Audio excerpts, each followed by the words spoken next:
মাত্র 2 পিস পাউরুটি দিয়ে আপনাদের অসাধারণ একটা ব্রেকফাস্টের রেসিপি দেখাবো। আপনারা অবশ্য শেষ পর্যন্ত রেসিপিটা দেখবেন।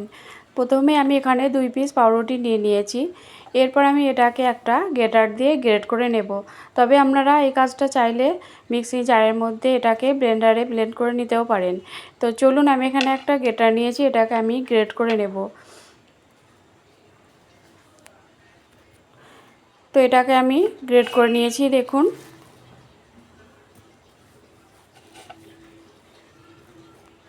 তো আমি এটাকে গ্রেট করে নিয়ে এরপর আমি এখানে দিয়ে দেবো একটা মাঝারি সাইজের কোচানো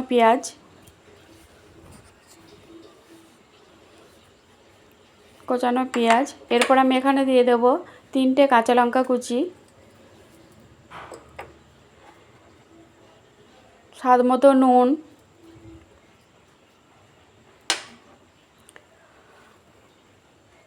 আর দিয়ে দেবো হাফ চামচেরও একটু কম লঙ্কা গুঁড়ো। তবে আমি এখানে ঝালটা একটু বেশি দিয়েছি, লঙ্কা আর কাঁচা লঙ্কা মিলে। তবে আপনারা বাচ্চারা যদি এটা খেতে চায় বা তাদের জন্য এটা বানান, তাহলে লঙ্কাটা কম দেবেন। তো সবগুলোকে আমি চামচ দিয়ে এভাবে করে মিশিয়ে নিয়েছি। এরপর আমি এখানে দিয়ে দিলাম অল্প একটু ধনেপাতা কুচি। তবে আপনারা চাইলে ধনেপাতা বাদ দিতে পারেন। এরপর আমি এখানে দিয়ে দিলাম 2টো ডিম ভেঙে। তো ডিমটাকে দিয়ে আমি আবারও খুব ভালো করে পাউরুটির সঙ্গে মিশিয়ে নেব।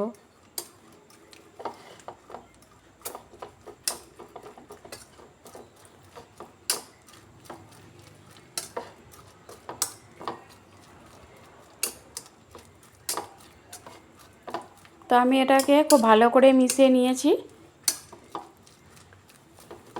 এটা আপনারা বাচ্চাদের টিফিনেও দিতে পারেন, বাচ্চারা খুব মজা করেই খাবে। আর এটা 5 থেকে 7 মিনিট মতো টাইম লাগে, ঝটপট হয়ে যাবে এটা।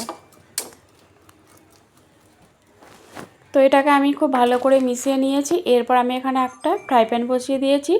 এর মধ্যে দিয়ে দিলাম 1 চামচ তেল।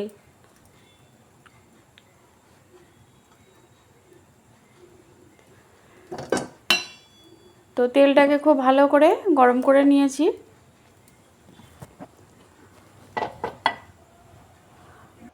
তেলটাকে আমি এর মধ্যে ছড়িয়ে দিলাম চারিদিকে। এরপর আমি ডিম আর পাউরুটির মিশ্রণটা এর মধ্যে ঢেলে দিলাম, দিয়ে এভাবে করে সমান করে নেব।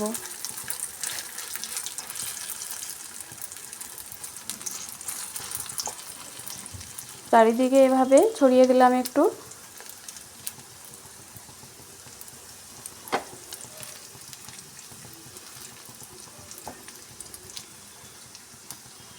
এভাবে করে এটাকে একটা রুটির মতো করে শেপ দিয়ে নিয়েছি, দেখুন।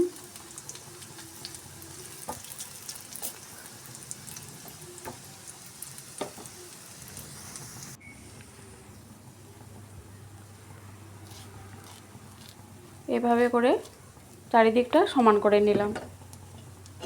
এরপর আমি এখানে একটা ঢাকনা দিয়ে ঢেকে দেব 2 মিনিটের জন্য। তো ফিরে এলাম 2 মিনিট পর। দেখুন উপরটা অনেকটাই ড্রাই হয়ে এসেছে, এই দেখুন। এরপর এটাকে উল্টে নিতে হবে, এভাবে করে উল্টে নেব। তো আমি এটা এভাবে করে উল্টে নিয়েছি। আপনাদের যদি অসুবিধা হয় তাহলে আপনারা 2টো চামচ দিয়ে এটাকে উল্টে নিতে পারেন। আবারও আমি 2 মিনিটের জন্য এটাকে ঢাকনা দিয়ে ঢেকে দেব। তো ফিরে এলাম 2 মিনিট পর। দেখুন 2 পিঠ ভালোভাবে আমার ভাজা হয়ে গেছে। আবারও আমি অপর পিঠটা উল্টে নেব। দেখুন এই পিঠটাও ভাজা হয়ে গেছে।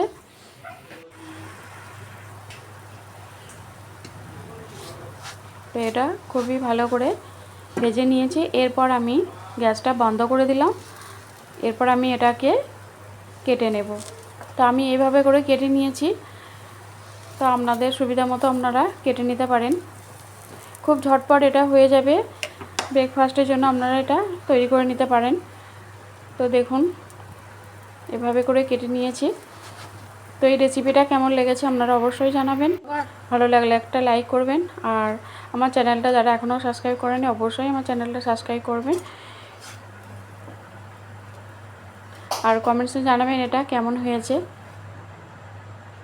দেখুন সবগুলো আমি এরকম প্লেটে তুলে নিলাম। তো এটা এতটাই ভালো হয়, এটা সসের প্রয়োজন পড়বে না, শুধুই খাওয়া যাবে এটা। দেখুন দেখতে কতটা সুন্দর লাগছে। তো ভালো থাকবেন, সুস্থ থাকবেন।